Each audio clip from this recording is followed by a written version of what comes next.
Hello everybody and welcome back to the channel. And without further ado, let's jump right into it. We're going to be working backwards and then moving forwards. Ethereum developers are targeting the 14th of March for the Goerli testnet to run through the Shanghai upgrade, the much anticipated move to enable withdrawals of staked Ether from within the blockchain. The developers agreed on the targeted date of Thursday during their bi-weekly call.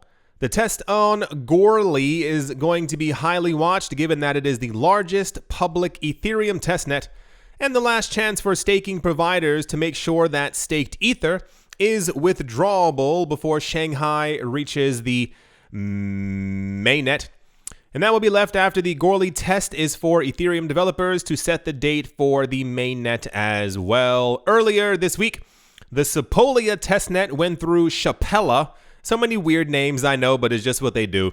And Ethereum developers told CoinDesk that everything ran smoothly. During Thursday's Execution Layer 156 meeting, Ethereum core developers showed a general consensus that Ethereum's main blockchain would receive a Chapella upgrade 3 or 4 weeks after Goerli, which would mean that the staked Ether withdrawals would happen in April. Yeah, so for those of you who missed it, since around last year, we heard from Ethereum developers that next year, this year, now, would be the year when we would get the Shanghai upgrade. In January, we were told that the upgrade would happen sometime in March.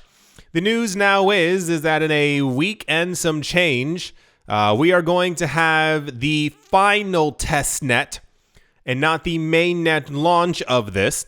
I think there were 3 or 4 different major testnets that we had to go through. I believe, if I remember the news correctly, on the first or second testnet, I think a major bug was found. It was subsequently cleared, fixed, made a lot better. And now the news that we are getting now is that the testnet is on the 14th of March, and it looks like that the final upgrade for Shanghai that will allow people to withdraw their coins is going to be happening sometime within the first and or second week of April. That's what we currently have right now. Ethereum's eagerly anticipated Shanghai upgrade, which will enable the withdrawal of staked ETH, will likely occur in the first 2 weeks of April, the network's core developer determined on the Thursday call. Though the upgrade has been firmly slated for a March release since last year, some Ethereum developers began doubting the timeline would stick as early as January, as previously reported by Decrypt.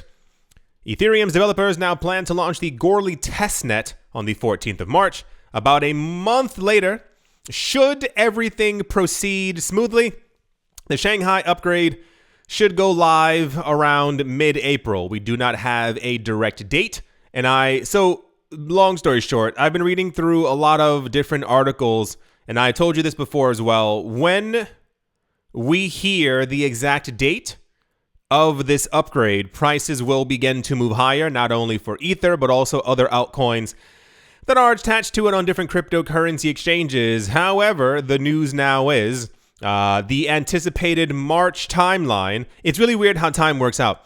The March timeline was meant to kind of be the end-all for all of finance. We were supposed to get the Ethereum upgrade, and also we were supposed to have heard from the Federal Reserve that they were no longer going to be raising interest rates. But I guess in finance, everything doesn't work out the way that you want it to. So by the middle of this month, we will have the final testnet. Typically around 2 weeks into it, we begin to hear from the developers if something's wrong, if they have to take extra time, whatever the case might be. And now we're looking for the first 2 weeks of April to have this upgrade active. And I mean, the year's kind of flying by. It's already March. So I think it'll kind of be here before any of us even realize, but this is the current update that we have right now. Ethereum core developers push Shanghai upgrade to early April. I guess, get it right as opposed to having it breaking apart, because nobody wants that. That would be even more detrimental than anything else. That's the Ethereum testnet mid-March. And apparently the Shanghai ETH withdrawing staking upgrade happening sometime in early April news. And yeah, let's move on. Also in the trend of this year, Signature Bank, so they're a bank that's called Signature Bank, will no longer be serving Kraken's non-corporate clients as the firm takes another step away from crypto. Cryptocurrency exchange Kraken is stepping away from Signature Bank for processing certain transaction types due to decisions made by the New York-based banking firm. From now on, non-corporate clients cannot deposit or withdraw dollars from Kraken through Signature Bank. So at first glance, this appears to be some weird type of regulatory thing. It's actually not. The news is that we heard before sometime earlier in this year, and I don't want to say made fun of them, but I didn't exactly understand and still don't why they would do something like this. So you've heard the last couple of weeks that a number of banks within the cryptocurrency space have been stepping away from crypto. In the UK, they're restricting people from buying crypto altogether, what have you, so on and so forth. This bank called Signature Bank, I think towards the beginning of the year, announced that they would still be working with cryptocurrency companies, but they would only be processing orders over $100,000. Right. So unless you are constantly moving 100K in and out of a cryptocurrency exchange using Signature Bank, you will no longer be able to do it because Signature, for some reason, is only focusing on clients that have more than $100,000 at a time. As reported by Bloomberg Law on Wednesday, deposits to Kraken using Signature will cease on March 15th, while customers have until the 31st of March to withdraw from the company. That is Signature and not Kraken, because I think Kraken is just simply going to be using another bank, because I assume 99% of their clients are not withdrawing $100,000 at a time.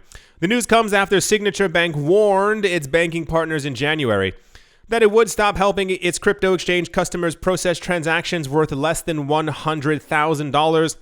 This rule applied to both Binance and Kraken. Signature noted in December that it would start reducing its exposure to the crypto industry 1 month after FTX bankruptcy sparked rampant contagion across the sector. So, once again, finding the window to be able to blame FTX as the reason as to why these banks are pretending that they want nothing to do with the cryptocurrency space. Also keeping in mind, this is the year of central bank digital currencies, and I think something really weird is happening behind the scenes, and I can't put my finger on it. But something doesn't feel right. Something is kind of coming from left field. This really weird congressional, senatorial, all these politicians now turning on crypto and talking negatively about it, while we know that the banks are still buying and are in cryptocurrencies. So yeah, this was relatively popular news. We will be hearing from other banks over the course of the year who will be doing the exact same thing. It's some really weird misdirection tactic that they think is going to work or get people out of crypto. But yeah, that's once again, this is also to Kraken just within the United States. So I would not be shocked if Kraken at some point announced that they're simply going to be closing off any business to US customers. So yeah, that's the Kraken news. Let's move on. Also tying loosely into this, I still see people talking about this. U.S. payment giants Visa and Mastercard are, and I air quotes here, slamming the brakes on plans to forge new partnerships with crypto firms after a string of high-profile collapses shook faith in the industry. People familiar with the matter told Reuters. The crypto industry saw a stunning reversal of fortunes in 2022 as bankruptcies of industry majors FTX and BlockFi rattled investors and increased regulatory scrutiny on the sector. Both Visa and Mastercard have decided to push back the launch of certain products and services related to crypto until market conditions and the regulatory environment improve. This was said by the people when asked not to be named, as talks were confidential, of course. So Visa and Mastercard, For those of you who are unaware, are very deep into crypto, they have been for a long time. I think Visa and PayPal announced around the same exact time in 2019, early 2020, that they were heavily into crypto. They were both, I think they were both mining cryptocurrencies, and then Visa began to issue a number of debit cards to a number of larger cryptocurrency exchanges as a way for people to be able to use their cryptocurrencies through Visa, because Visa knows that they're going to be made redundant because no one actually needs them anymore. We simply can use the blockchain. Got it. Most people won't because people are used to the old system, but what have you. You also might have seen that recently Mastercard is also launching a whole bunch of projects and products with a bunch of cryptocurrency exchanges as well. So the other part is that once again, finding a reason to blame FTX, or to simply blame the fact that prices aren't as high as they could have been or would have been or probably should be, Visa and MasterCard announced that they're basically going to be taking a light step back. They will keep their current partners in the space, but they will not be signing any new contracts until basically prices go back up. This has nothing to really do with them trying to, how do I say this? Anytime that prices are down and we get good news, it gets absorbed by the negativity of the price drops within the market. This is something very historical in the cryptocurrency space, and I think a lot of people learned this over the course of 2018. Basically, whenever it sounds weird, but this is how it works. Over the course of the 4-year cycle, usually after the year or two after the bull market has completely gone insane, a number of companies usually trying to find a way to benefit and or profit from the previous prices, thinking that prices will go up when they announce that they're getting into the market. Visa, MasterCard, and PayPal. As the market does not do what they expect it to do and ends up being down for a lot longer than they wanted it to, or whatever the case might have been, they always, same exact thing, they always announce that they had projects coming up, they had certain products, they had certain people who wanted to work with them, but everyone's kind of waiting until the market ends up going back up. It's not a negative thing, is that these companies always get so far ahead of themselves, and I believe that they think that because they ring a bell and tell everyone else that they're getting into the market, that everyone's supposed to run after them and be like, oh my gosh, thank goodness Visa's in the market now. I have so much more faith in crypto. But prices are down because the world's markets are down. Keep this in mind constantly. It's not just cryptocurrencies. It's not just Bitcoin. It's not just Ethereum. It's not just XRP whose prices are down. It's everything. The market, the world's markets have still not recovered. We're still in discussions and talks as to what the next interest rate rise is going to look like. We're still talking about the possibility of us going into a recession. If the Fed keeps raising interest rates even by 0.25% by the middle of the year, there are a lot of people who think that we will be in a depression. Prices keep rising, inflation's still high. So, yeah, this was rampant news a couple of days ago. Everybody was talking about it as if this was, the worst thing to ever happen. We don't need Visa or MasterCard. You are able to pay with crypto without them. You don't need a third-party intermediary. That's the point of the blockchain. I don't know how to make that any clearer. I know a lot of you get it, especially if you've been watching it for a while. Don't think I'm, talking angrily at you, but it's this really weird. People only get excited when they hear that these big companies are in the space, or that you can now get a Visa card from Visa and use your crypto. And it's like, you could have done that before.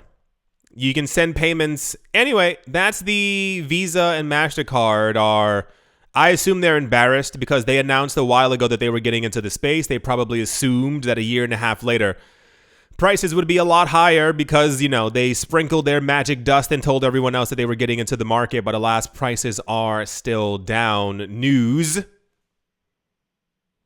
And yeah, let's move on. Also, in I guess major news, I don't really know where to even put this.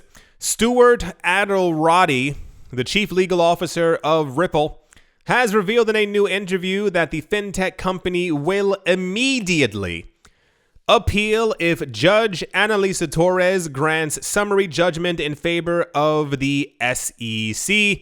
Until now, it was not clear whether Ripple would take the step and bear the enormous cost of the trial or simply leave the United States for a crypto-friendly country. I told you this before. I don't think they have it in them. I don't think they have the word would be cojones. I think they're so afraid of this like mud on their face that they could never, I don't think they would ever actually do it. I think they would simply sit there being backhanded over the course of 20 years rather than even think of leaving the US, who has only treated them bad, but alas. Ripple CEO Brad Garlinghouse philosophized, about this several times in the past, leaving the possibility open they would never. As Adorati discussed in the interview, there are apparently 3 possibilities for how the legal battle between Ripple and the SEC will play out. The first scenario is that Judge Torres grants summary judgment in Ripple's favor, which would provide regulatory clarity for the company. And that's the job of the regulator, but here we are in this dystopia.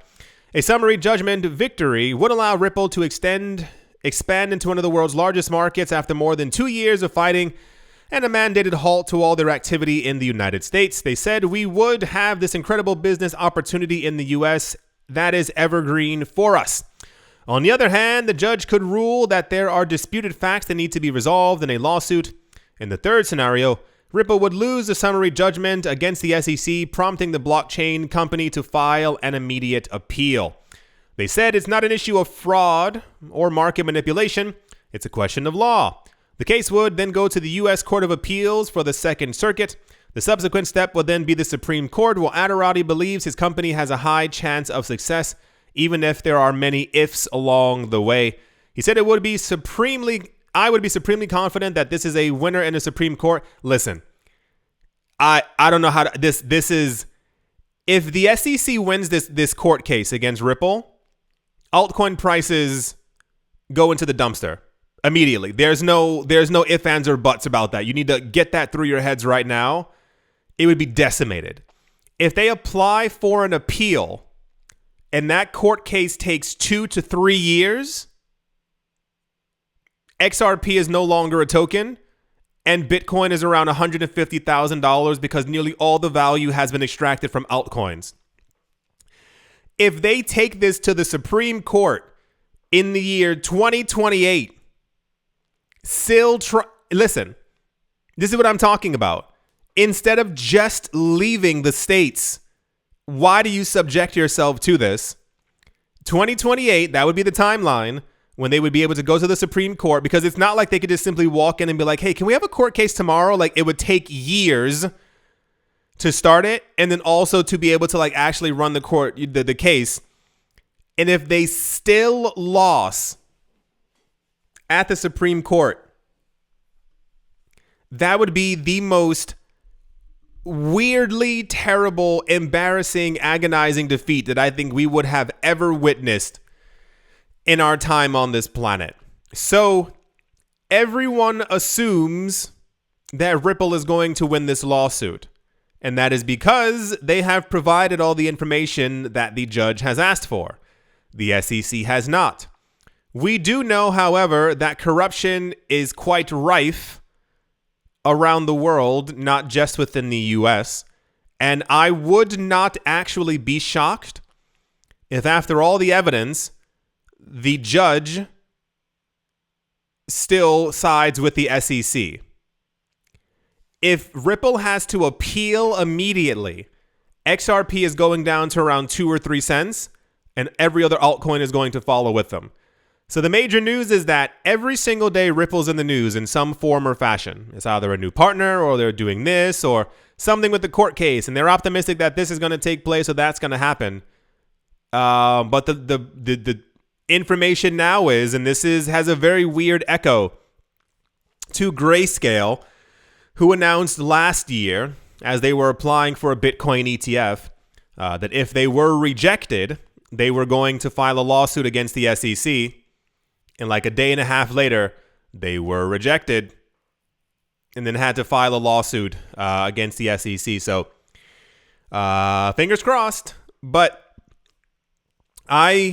it's not like I ever had an enormous, egregious amount of faith in the system itself. But what I've seen in the last 5 years, just within the financial world and the cryptocurrency space, there should have already been a judgment given in favor of Ripple, just based on evidence. And the fact that everything is taking so long, you know, myself beginning to get worried because I've seen far too much corruption in this space. So, yeah, that's the Ripple would immediately file for an appeal, which would probably take another 2 or 3 years news. If just leave the US. Like, I don't know how to make that any clearer. Yeah. Let's move on. In completely surprising news, wow, how is this happening? Britain's Deputy Governor of the Bank of England, John Cunliffe, has told lawmakers that the Bank of England is on track to launch their digital currency. What? That's crazy. It's almost like I said that at the beginning of the year. Cunliffe emphasized that the apex bank is not lagging behind other nations' central banks, as suspected by some members of Parliament. Cunliffe established the position of the Bank of England while answering questions from the Treasury Select Committee.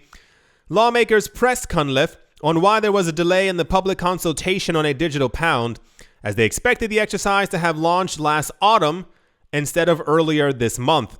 According to Cunliffe, launching this month did not provide the Bank of England behind its counterparts from other countries in the race to achieve a national digital currency.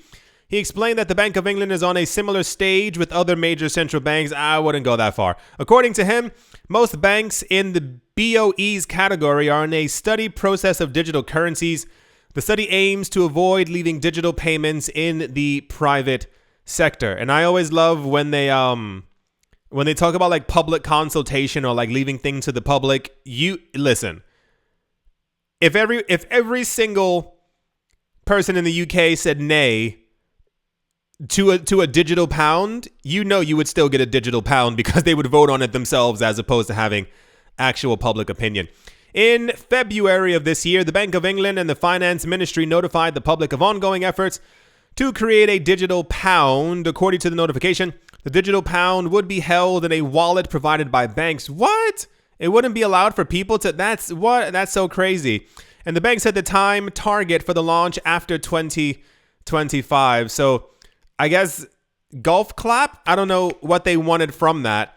Every bank is developing all of them. This also follows the news for those of you who missed one of the recent videos of a number of larger, high-profile banks within the United Kingdom who are now shutting down, freezing, and or not allowing people within the UK to no longer buy cryptocurrencies with their bank account. So I guess this is just the next step in all of those corrupt kind of things. Anyway, that's the Bank of England is apparently on track, and they think that they are further ahead than everyone else in creating a digital pound that no one is going to use, or probably people will be forced to use. I think that one's a bit more likely news. Yeah. Let's move on. And in just pure logic, the largest Ethereum whales have been quietly gobbling up ETH in 2023, according to Santiment. Santiment noted that at one point this past weekend, the top 10 largest non-exchange ETH addresses surpassed collective holdings of more than 25 million Ether for the first time since 2016. They said very quietly, Ethereum broke a 7-year record over the weekend. Not since 2016 have the top 10 non-exchange addresses alone collectively held over 25 million ETH. Expect to see some critics come out of the woodwork to complain about ETH centralization on this one. So, one, of course they're collecting and gobbling up and eating and whatever in cryptocurrencies. It's because prices are down. This is what happens during every single market. Do you think that rich people are simply looking at stocks and going, oh, I can't wait till prices are higher so I can buy? Or do you think they're buying because prices are extremely low? Ethereum's all-time high was 4,500, and that was based off of absolutely nothing. That was just the hype of the market. We did not have proof of stake, and we most certainly still do not have Shanghai. So just imagine how high people are expecting Ethereum to go. There are still gigantic whispers or loud speaking of Ethereum at some point very soon hitting $10,000 per coin. It just logically makes a lot of sense. On the topic of centralization for coins, for those of you who missed that video 2 months ago, I forgot when it was, there was some discussion as to the amount of whales who are holding large amounts of XRP, large amounts of Ether, large amounts of Bitcoin. And I think the other one was Cardano. I think that's what it was. And that day was very weird because a lot of the news stories were about how centralization is bad, and which it is, and how people shouldn't have so many of these coins and yada, yada, yada. But you have to understand, people are not sitting on the sidelines waiting for you to buy your slice of the pie. They're buying some of it up all the time. These coins are expected to hit monstrously large numbers and valuations over the course of the next 10, 15, 20, 30, 40, 50 years. And I think it's weird that people find it weird that people would be buying as prices are down. There's a lot of people, sometimes I lurk, I look around and I see what's happening on Twitter and a lot of things with Vivi, the NFT app platform website thing. And I see that there are a lot of, and I wouldn't even dare call them whales. I think they are whales now because of how much they own. But they've been consistently buying over the course of the last 2.5 years. Why are they buying? Because the prices have fallen the same exact way that every other market has also fallen. However, whenever these people sometimes post on Twitter, I'll joke and say, hey, bro, leave some for the rest of us. Ha, ha, ha. But other people will actually get a little annoyed and go, I don't think it's right that you have this many of them. And I sit there and I always go, people are not going to wait for you to buy before they buy. People will continue accumulating assets that they believe are undervalued. Even, do you remember when 2020 began and, that took place? I think if I'm mistaken, I have to go look at it after this. I think Ethereum fell below $100 because everyone was panicking. Bitcoin fell to like 3,000 or 4,000. And I remember thinking, I was like, a lot of people are not going to buy at these prices, and tons of people didn't. Now imagine if you had bought a lot of Ether at $80 per coin, how much money you'd have right now. It's some really weird people. Typically, I think, don't pay attention to the future and they kind of just look at the now. It's understandable. What's in front of you is what's in front of you. But if you look at the constant cycles of the cryptocurrency space, and you know that prices are going to be rising up over the course of this year, Bitcoin's halving is next year, and then 2025 is meant to be the breakthrough once again, the accumulation of the end of the 4-year cycle. It has nothing to do with centralization. These people are always buying all the time. If you and 90,000 other people stopped buying, while one other person across the street kept on buying, guess who's going to have more than you? And this is one of the main reasons, this is going to be one of the, I think, the biggest problems that society at large will face if cryptocurrencies survive and take off. Because in 10, 15 years, and I told this to one of my really good friends, and I framed it in a way like, when the market goes down, my friends stop buying immediately. There's no more purchasing. I purchase all the time. I don't care if prices are lower, prices are high. Like, I don't care where they are. I'm going to continue buying. And I explained it in this way. When prices drop on something and someone has the chance to buy an entire Bitcoin for 3,000 or 4,000, 10,000, 15,000, they save up all their money, they work diligently, they buy one for $20,000. Everyone thinks they're completely insane. Bitcoin goes to 140,000. That person is now a genius because they bought it at a lower price. What happens when Bitcoin goes to $1 million? And the idea of owning even 100,000 Satoshis is like, wow, you have an entire Bitcoin? Now, what happens to the people who've been buying diligently over the course of the last couple of years? What happens to the people who have over 100 Ether, who've been buying consistently? What happens to the people who have over 1 million OMI? Who have 5 million OMI? Who've been buying nonstop? Anyway, the centralization to me has to do with the number of nodes and validators on a network. The idea of a currency's centralization, when you are in a market where there are allowed to be 8 billion people who are, in the market, but it's roughly expected to be around 300 million around the world. Do you think these 300 million people just aren't going to be buying when they see that prices are low? That to me isn't centralization. It just makes logical sense. The rich people own all the assets because they see when things are undervalued, so they continue to buy when prices are low. When prices go high, everyone's like, wow, I wish I had that much money. And it's like, yeah, you could have if you had simply been buying when the prices were lower. That's the whales continue to buy. And I think that, yeah, they do it quietly because they're not going to announce it. Like I said before, you hear a lot of times when MicroStrategy has bought, $47 million worth of Bitcoin. This guy over there just bought, 800 Bitcoin. Wow, that's crazy. Don't forget, out of the 300 million people in crypto, there are at least 1 million people who are buying every single day. Yeah. Let's move on. I do hope. It says loading. Okay. Do I have to reload it? Anyway, I do hope that you've all enjoyed. I do hope that you all are having a great day, morning, afternoon, evening, wherever you are, wherever you might be. I do hope it's absolutely fantastic. Thank you all once again for watching, listening, liking, commenting, and or supporting. And I will most certainly be talking to you all soon. See you.